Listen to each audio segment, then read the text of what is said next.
Want to speak real English from your first lesson? Sign up for your free lifetime account at EnglishClass101.com. Hi everybody, welcome back to Ask Alisha, the weekly series where you ask me questions and I answer them. Maybe. First question comes from Dewey Sita again. Hi again, Dewey. Dewey says, what's the meaning of for good? I've heard stay for good, here for good, nothing for good, but I didn't clearly understand them. Yeah, great question. For good means forever, or it means for a very long time. So like, he's here for good, or we're gonna stay for good.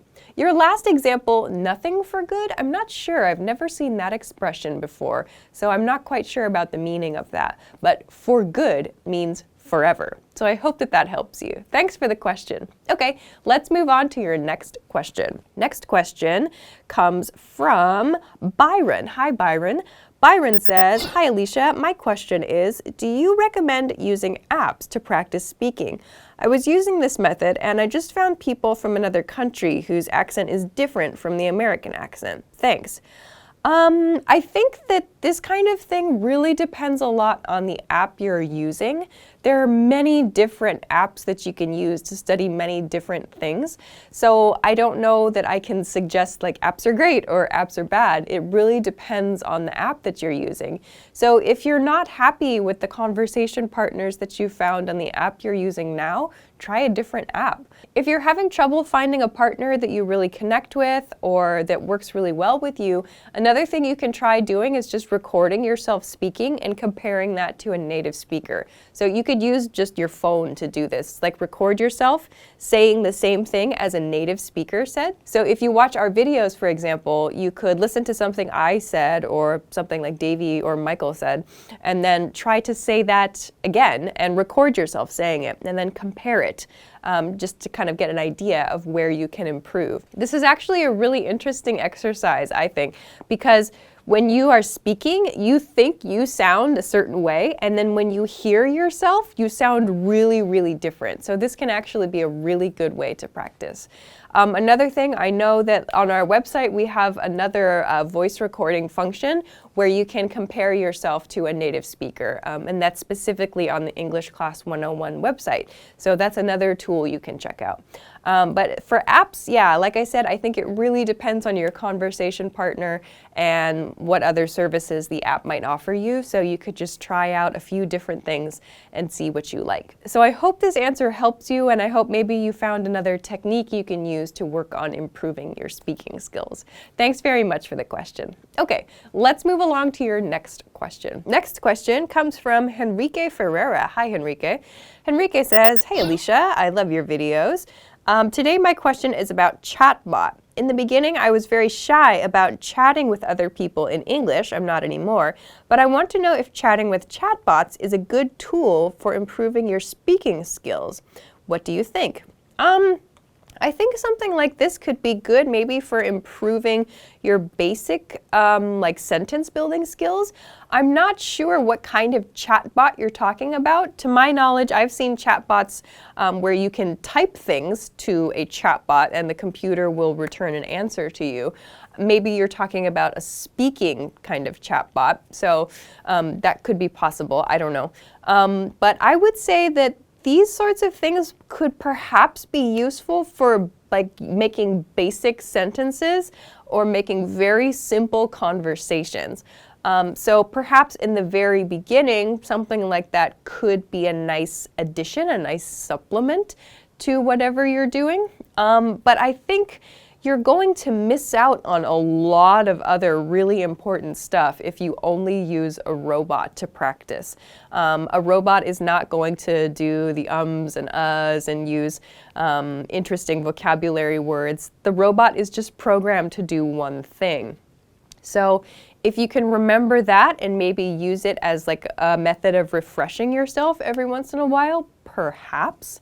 But I just think that you're missing out on a lot of things if you're only using a robot. I think as soon as possible you should be practicing speaking with other real people so that you understand really and truly how people use the language, and then you can also be learning from them. So I would probably not recommend relying too much on a chatbot for your studies. I think the purpose of learning a language is to be able to communicate with someone else in that language. So if you only use it to communicate with a robot, then it's kind of defeating the purpose of your studies. So I would say use it with other people as much as possible and try not to use a chatbot that much. So I hope that helps you. Thanks for an interesting question. Okay, let's move on to your next question. Next question comes from Alisha. Hi, Alisha. Alisha says, hi, Alisha. What future form should we use when arranging official appointments or events in the future? For example, which is correct? The interview will be held on August 9th at 10 a.m. Moscow time, right? Or the interview is on August 9th at 10 a.m. Moscow time, right? Yeah, this is a fantastic question.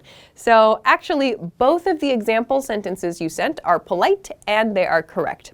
However, if you want to always be sure to sound professional and polite, use the passive form. So you use the interview will be held. That sounds a lot more professional. So the reason that a passive form is preferred when making arrangements in like formal events or like in an interview situation is because we don't always know exactly the person who's going to be doing that event. So in the case of an interview, for example, you may not know exactly who is going to be giving the interview, who is going to lead the interview.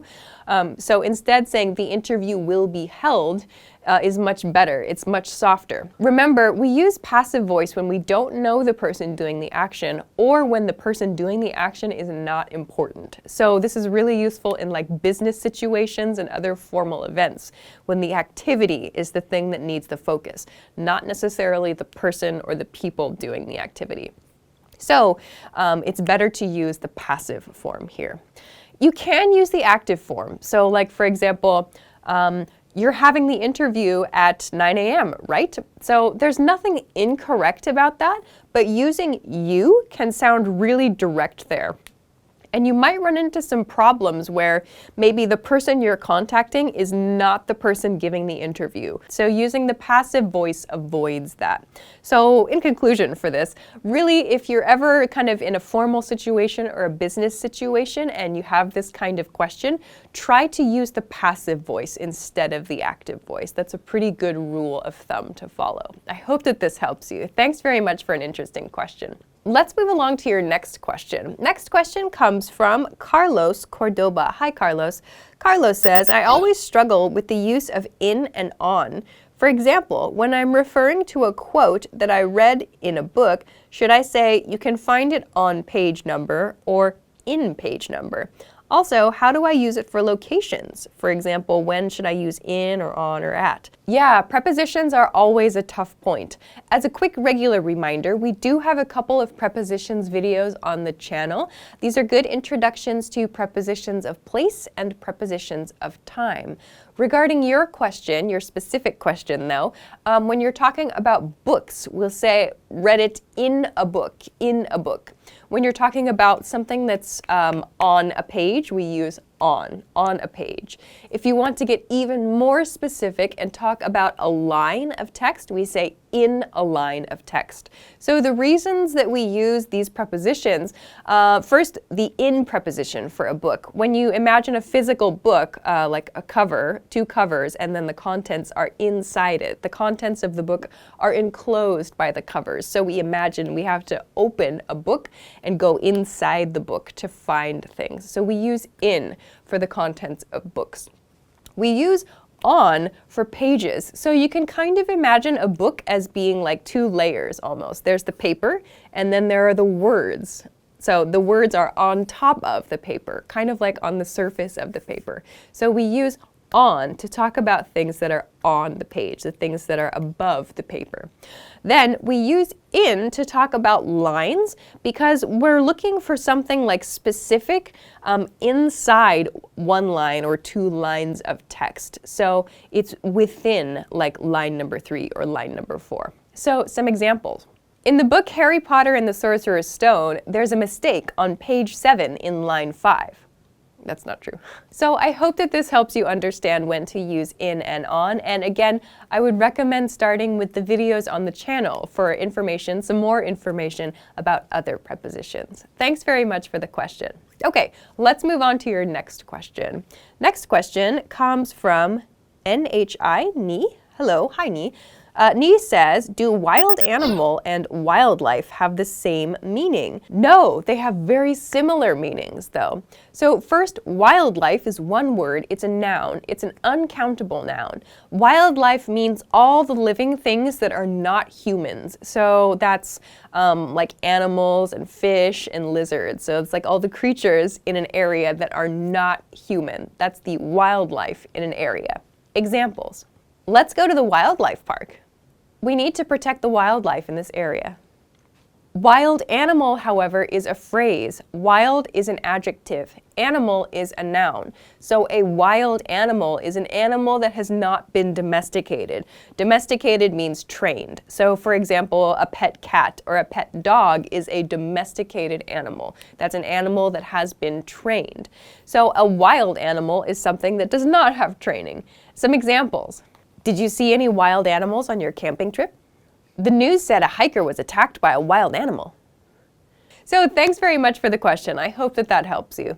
All right, that's everything that I have for you for this week. Thank you, as always, for sending your questions. Remember, you can send them to me at englishclass101.com/ask-Alisha. Of course, if you like the video, don't forget to give it a thumbs up, subscribe to our channel if you have not already, and check us out at englishclass101.com for some other things that can help you with your English studies. Thanks very much for watching this week's episode of Ask Alisha, and I will see you again next week. Bye-bye. I wanted you to give us a list of possible wild animals. Bears, wolves, antelopes, lions, tigers, cougars, jaguars, rats, mice, a whale. A crab is a wild animal. Stray dog. Deer, rabbits, coyotes, squirrels. Want to speed up your language learning? Take your very first lesson with us. You'll start speaking in minutes and master real conversations. Sign up for your free lifetime account. Just click the link in the description.